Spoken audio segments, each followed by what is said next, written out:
Hi, and welcome to Social Media Help Desk. I am filling in for Katie. My name is Alexandra. I am the Web and Video Project Manager, and today I have with me content editors Layla and Isaac. As you know, we do this every Tuesday, 12:30 right here, and well, let's get right into it, into the news. Here's what we're gonna do. Let's talk about Pinterest. It looks like they're expanding their marketing initiative, and so it seems like they've had a lot of growth recently. Already do it. Absolutely. Pinterest is very popular, mainly with, I guess, maybe the vast majority of women. Yeah. Definitely more so than men. So influencers already are on Instagram, on Twitter. It just makes sense that Pinterest would have its own sort of approach to really building up its influencer audience. Yeah, especially also because Pinterest is all about repinning. Mm-hmm. So as an influencer, you're continuously trying to share out the products that you use, the clothes that you wear. And so that way, like if there is a community for you to monetize that, it's great that Pinterest is rolling out a way for those influencers to see what impact that they're having. Yeah, that's I wouldn't have thought of that, because when you see influencers on Instagram, there's only so much that they're getting their likes, they're getting their engagement, but it's a lot easier to share a pin than it is to share an Instagram post. Right. Reposting an Instagram post is one thing, but not quite as easy. So yeah, and dating back Pinterest a little while ago, which could be a reason why they grew 25%, was the fact that Pinterest launched the ability to check your monthly viewers, not just your followers, when that's really where it happens, is how many people are viewing your pins. Right, yeah. So looks like they're on the up and up and making their own trends, which is good. Mm-hmm. Next up in the news is that Twitter is going back to the way that their timelines used to be. I know, finally, they have, because of the unhappiness from a lot of their users of the change that happened in 2016, I believe it was, they're finally going to allow you to go back to reverse chronological order and get rid of the show best tweets first. Yeah. What do you guys? Yeah. It's like so silly. I know. It makes me so happy, because otherwise any big person that you follow would always be at the top of your news feed. Everything your friends had to say would just be pushed down to the bottom. And yeah, I think I'll go back to using Twitter more often now that this is same for me. On a personal level, same for me. What impact do we think that's going to have for companies that are tweeting, though? Is that going to make them more visible, less visible? I would think more visible, just because if you aren't in the millions of followers, you were being pushed down by all those very popular tweets. And now that you are able to do it in chronological order, if you're constantly tweeting, like we at KWSM, we tweet like 5 times a day, right? You have more likelihood that people are going to see your stuff. Yeah, I think that's good. Yeah, absolutely. Say what you will about Twitter, but clearly they listen to their user base. And, you can't say the same for other companies and social media platforms, but Twitter will make a change if everybody speaks up enough about it. I still can't figure out what my Facebook algorithm feed is supposed to be. I have no idea. I'm like, today I'll get this person. I don't know why. So it's nice to finally go back to something that makes sense to our brains, I think. Yeah, it's time. It goes the way it should. I don't know. I think that'll be really nice. I think it'll be nice for the users, and I think because it'll be nice for the users and there's the general users who use it socially or however they, if it's news or whatnot, it will make it a lot easier for businesses to utilize it as marketing. So, speaking of companies that like to make changes on us, apparently Facebook is a little bit of trouble right now. It's accused of allowing bias against women for jobs ads. Now, I guess what happened is the platform aided some employers in some discriminatory recruiting practices, and what they were able to do was exclude female candidates from seeing the campaigns. If you look at what the companies were, it was a moving service and a roofing and remodeling service, but I don't think that's legal to discriminate, which it's not. So that's exactly why it's in the news.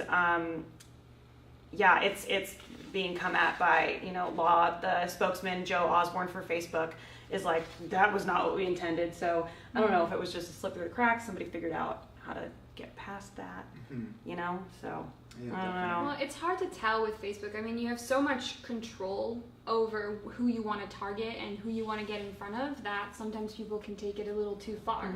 But for Facebook to control every single ad that goes out there and set those parameters, I mean, I believe that it could slip through the cracks. Oh, yeah, for sure. I don't think they intended to do that, but I wouldn't be surprised if this isn't the first time that's happened. Yeah. Like, this is probably just the first one someone's caught. Of course, tip of Yeah. the iceberg, and not just against women. Who knows? There must Oh, be yeah. other ads that discriminate against other groups, other just demographics. Really, Yeah, you know? exactly. That would be my thought too, is that they might need to take this. They say they're going to investigate further into it, and part of me hopes they investigate really far into it just in case. I mean, we had the whole Russia scandal, and they had to crack down on everything that was going on, and you can see where they found out how that targeting was working. Right. And going, oh, maybe we shouldn't do it that way and let everybody have that much control. So, once again, Facebook is in the news.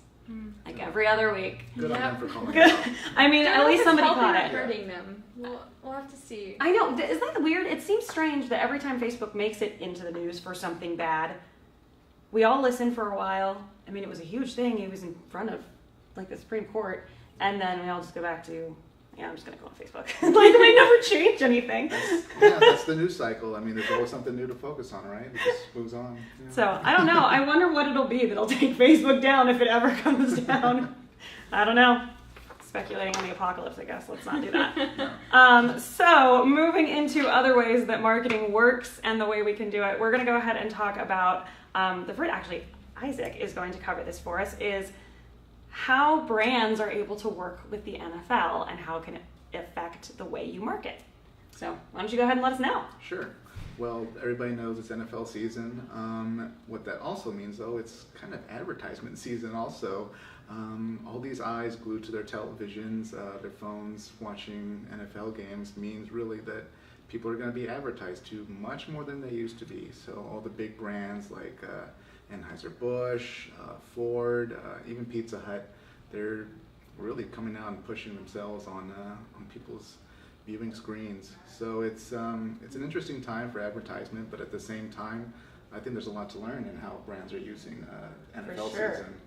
Yeah, I mean, according to studies, it says that TV ratings for the NFL have declined, which I'd like to point out. I recently looked up the most viewed shows in all of history, and other than the last episode of MASH back in the 60s, 70s, it's all NFL Super Bowls. Mm-hmm. That's the highest rated thing in U.S. history. That's all we watched, other than MASH, I guess. It was like number 3 or 4, I guess. It was like a thing. I'm too young for that, I don't know. But yeah, I mean, brands are putting $1.32 billion into sponsorships for the NFL. Wow. That's a lot of money, and I mean, it's kind of funny hearing you say Pizza Hut. They're suddenly coming back into their marketing. They haven't really been doing as much. No, they haven't. No. They've stayed out of the news, and good on them. But now they're back. Apparently, they're pretty big with the NFL this season. So yeah, I mean, so what are some ways that for example, we just saw Nike take advantage of some controversy by bringing in Colin Kaepernick to and that got them apparently a digital marketing campaign. It generated nearly $50 million in free publicity. Yeah. Just because of who they chose, So that's the kind of thing that NFL time and advertising money can do. But how can someone who doesn't have billions of dollars to have a commercial on TV utilize the NFL? Yeah, I mean, using the NFL, piggybacking on that traffic, you as a company can definitely develop content in a similar way that just doesn't get publicized, all over the NFL screens, but it could be you jumping in on the conversation on Twitter, for example, or partnering with local organizations that are either maybe screening the NFL at their bar, and then you could go in there and become part of that event.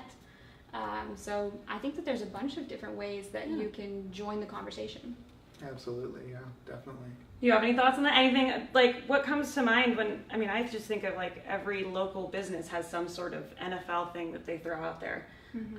So I feel like companies have an opportunity to say, okay, how can I utilize the popularity of the NFL right now and partner with someone else, you know, kind of using the same concept of what brands do with the NFL who can afford it, but doing it with local businesses that may be in the same kind of market, or you might have some market share over people while still not competing against each other.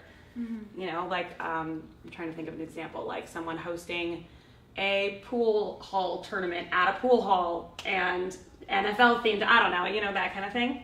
Yeah, definitely. You can make strategic partnerships within businesses that don't necessarily have to be in your industry. Right. And just make it NFL themed. Since there's so much hype right now happening across social media, people will just be looking out for it anyways. So yeah, jump on. Yeah, and in general, you know, moving away a little bit from NFL, like there's always something happening in the community that the people who buy product for you are also interested in. So if it's not football and it's not sports, you know, there are other events that are happening, like the Grammys or other things that are heavily talked about online. Yeah. That give your 2 cents as a company. Yeah. I was going to say the NFL is very much like an American holiday, and it's not too dissimilar from the way we do holiday advertising. Yeah, exactly. And utilizing the seasons. And it's just like football season is literally its own season, and it runs for like 6 months, you know? It's a long time for you to be, you know, tapping into that, you know? There's a reason that everybody goes to certain bars on, you know, it's Sunday night football or Thursday or whatever day, or Monday night football or whatever day. I suddenly can't remember. And, you know, another way is maybe it's a culture content too. Like here at KWSM, we're actually doing a fantasy football league. And it might be, if you're doing that in your office, that might be a way for you to show off the culture. Right. You know, maybe you have like a distance football throwing competition, you know, just something fun that's going to tie it in. Yeah. And then go ahead and post photos and videos of that thing that happened with your team online to really show to your potential customers who you all are. Yeah. And I think that rolls perfectly well into like what does happen if you are posting on social media. For sure. What metrics do you look at? That's and perfect segue from Layla. She's like a seasoned pro here. What we're going to talk about now is what social media metrics you should be watching. So go ahead and let us know. Yeah. So social media, there are many different channels on there. I think most frequently heard of is Facebook, Twitter, and Instagram. But you're also totally able to get on Pinterest if you'd like, or you could spend time making video content like we're doing and sharing it on YouTube.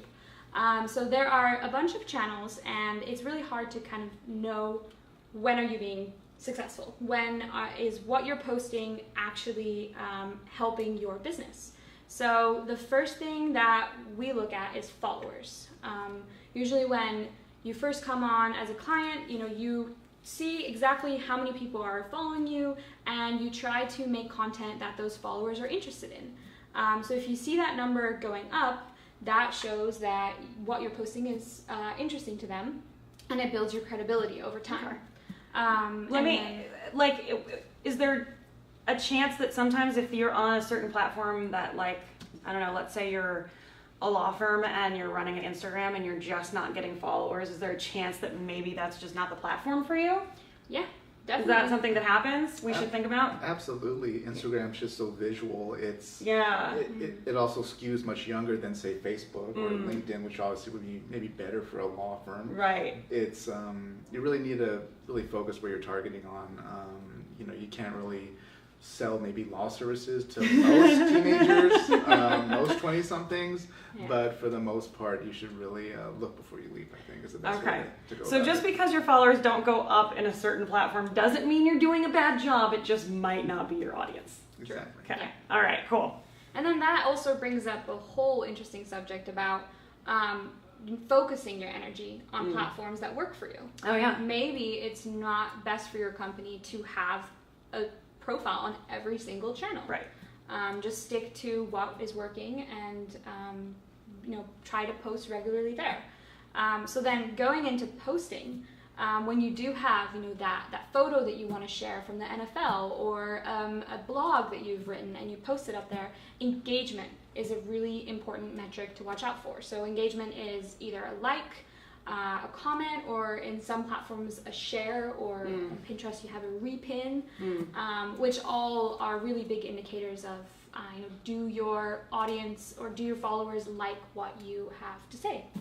Enough that they want to show it off or say it again or get engaged. And I think we've mentioned it before on a previous one, where sometimes you'll get negative feedback in your comments. I see this all the time on companies that are like, especially like big companies, like media companies when it comes to like Marvel, for example, or Disney or something, and they'll post their newest trailer for some whatever, and they're going to get a whole bunch of engagement of people hating it, which doesn't necessarily mean it's bad. It's still engagement, and that's why it's showing up on your stuff. Now they have the brand recognition that that's not going to hurt them. Yeah. And we also have blogs about how to deal with bad reviews or bad comments and how to reach out to people. So go ahead and check out the blog for more of that. So it's not always bad. It doesn't mean it can't be fixed. Well, that's exactly what the Colin Kaepernick controversy exactly was. It was them monetizing on the fact that they knew it would start a lot of engagement, and that people would take it and run with it and do something for themselves. So and I think a really big metric that people tend to kind of overlook is the sharing ability. Because sharing, really what that does, especially on platforms like LinkedIn or Facebook, as soon as a person has shared your post, you get all of those followers and all of those connections seeing your post as well. So I think that's a very important metric for people to maybe start focusing on. And maybe that could be a way to create, more engaging content, is something that's better to share and easier to share and something that's fun to share. Yeah. Thinking about it that way, of who your audience is and why they would want to share it and how that would happen. Yeah. And thinking about what your audience is, you could also just ask your audience and see what they find interesting. To be able to get some content ideas. Yeah, people love answering questions. Well, people love giving their opinion. That too. Think about it. It's Facebook. They love giving you their opinion, especially its controversy. So go for it. Yeah. And then finally, and this part requires a little bit of technical know-how, is your website traffic, and how many of those people that you engaged with on social media are then actually going to your website, or are clicking on your blog link and spending time reading your blog. And so there's a whole other world of metrics that you can be tracking. But in my opinion, I think the one that we see being most watched from our clients is the metric of, did they call me? Or did they fill out a form? Because at the end of the day, that is why you're on social media, is to meet new people and hopefully do business with them. Yeah, and coming from the web department, website traffic is something that we measure ourselves, and we like to measure for our clients and see, okay, how many people are coming from Facebook, how many people are coming from Twitter, where are they originating, how long are they staying on the site, and if they're staying on the site, are they returning? Are they maybe, coming back a couple days later, seeing something else? And is it what we call a conversion, which is what you're saying about, did they fill out a form? Did they call me? Did they purchase something on the site? And sometimes we find that the conversions we get the clicks, we get them there, and the conversions don't happen. And what we found is, in that case, we need to look at what the site is that they're going to. And we do this with our clients, and we encourage all of you out there to do this with your website, and do kind of a mini audit of it and look at it and go, okay, is the page I'm sending them to in my advertisement something that's easy to understand, has a good call to action, tells them what they're supposed to do next, makes it easy to fill it out? Like, is that the way it's going? And so here at KWSM, we like to really focus on the full holistic look at digital marketing. Is there anything else outside of these things that you think would be just good thoughts, advice, things that they can take away from us today? Know your audience. Always know them. That really determines the type of content you're going to create, how you're going to be speaking to them in the copy, and even other things, like almost abstract things like the colors that they'll respond to more, the design. Just always know your audience, your customers. Does looking at your competitors help too? It should. Why the not? Successful ones. The successful ones. I don't know. You could look at the bad ones too and decide, okay, don't do that. What not to do. What not to do, what to do. Yeah, I think knowing your audience is very key. And we find that if you have a very strong grasp on what your audience is, you know how to have a certain tone and being consistent in your engaging conversations with them. And so that, there's some companies that are very playful and very funny, and some that are very stoic and serious because that's what their business is and that's what people are expecting from them. Yeah. So tone is another thing to think about when it comes to the engagement, and if it's not working, try something different. Yeah. And I think what's also important to address, if you ever do see your follower count go down, or you see your website traffic one month be really high, and then when you look at it the next month it's really low, I think it's always important to also be able to identify, what went wrong, and what did you share that might have been something that people don't want to see, or did you maybe overshare and go out there a little too much this month, and that it might be better for you to scale back a little bit. Right. So I think looking at the metrics from both the upward trend but also the downward trend. Yeah, that's really helpful. Is relevant. Yeah. That's really helpful, because there's going to be times where, sometimes there's just a dip in traffic. It depends on, companies that sell something are going to see an uptick during the end of the year when the holidays are coming around, typically, and then some are not. So, and knowing that those kind of seasons happen is good, but sometimes there is a time where you're oversharing. Like, I have definitely had social media accounts where I was like, you have to stop. I can't do this anymore. Yeah. You're like, I want to stay liking you, but I'm sorry. Nobody wants to be unfollowed. Don't do that. Nobody wants to be unfollowed. That's why everybody really likes the mute button on Twitter, where you can be like, I'm following you, but I don't want to hear from you anymore. Yeah, exactly. So, any other last thoughts on that? It's all good stuff. It's all good stuff that we talk about every week, and we want to give you a takeaway of, in the end, is what we're trying to do is say, here's ways that you can utilize digital marketing, as we like to do also, take a look at trends, current trends, seasons, things like NFL, and make sure you check those metrics. And don't check them more than once a month. You'll drive yourself crazy. It's very hard to get an idea of a trend when you're looking at it every single day and going, well, I don't know what any of this means. Well, if this was not enough for you and you're local to Orange County, know that during the month of October, we are actually doing social media boot camp. It is led by Katie Wagner. It is a hands-on school on Fridays for 2 hours. So if you're local and you want to see more about things like Pinterest and LinkedIn, and we even have a YouTube class and of course a Facebook one, go ahead and go to our website, kwsmdigital.com/workshops. You can sign up all 4 of them. You can get, if you sign up for all of them, you get them for the price of 3. Or if there's just one you're interested in particular, you can do that too. So again, thank you for watching. I have been Alexandra. I'm here again with Layla and Isaac. And we will see you, as always, next week, every Tuesday at 12:30 Pacific time. Thanks for joining us. Thank you.